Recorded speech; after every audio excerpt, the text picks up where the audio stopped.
Hi, Joellen. Hi, How Emily. are you? Hi, how are you? Welcome, and please tell us about organization, about the mission, and how you're handling all of this during COVID. Okay, so thanks for having me, Emily. I really appreciate it. First of all, Mount Shittim, or as we pronounce it, Mount Shittim, it's pronounced different ways. It's a Hebrew word, and it means money for wheat, actually. The translation is money for wheat, which really means to give food.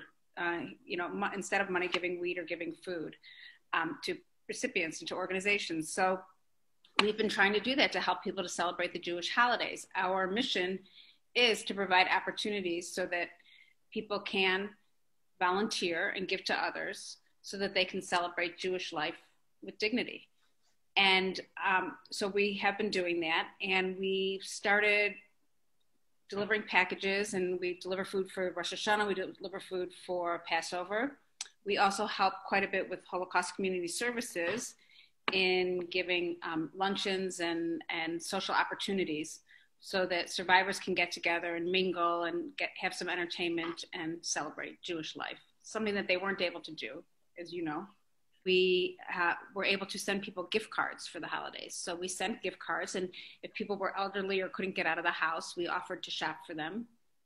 And we did something different this holiday for survivors in that we had some volunteers come, and actually for all the survivors in the community, we provided a gift of challah and honey to their door. We rang their doorbell. Their organization is very well known in our community, and I know many younger people, professionals, and families are volunteering to package the foods. And I know hundreds of people. I know many of them personally.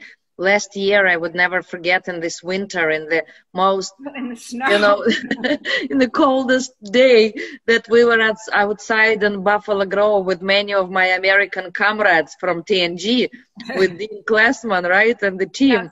And we were delivering. That was crazy. That's crazy. It was really crazy.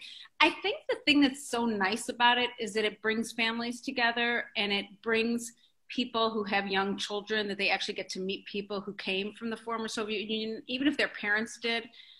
They even have they can see grandparents. And for the elderly people that we deliver to, it's so nice for them to see young kids and young families and get the visitors. It's such a mitzvah. It's so much, brings so much joy to these people who are isolated in their homes, and just to see these young people and these young Jewish people too. Of course. A man sent a letter to me saying that when we gave him the challah this last holiday, it brought him full circle because he remembered escaping the concentration camp and hiding out in the woods.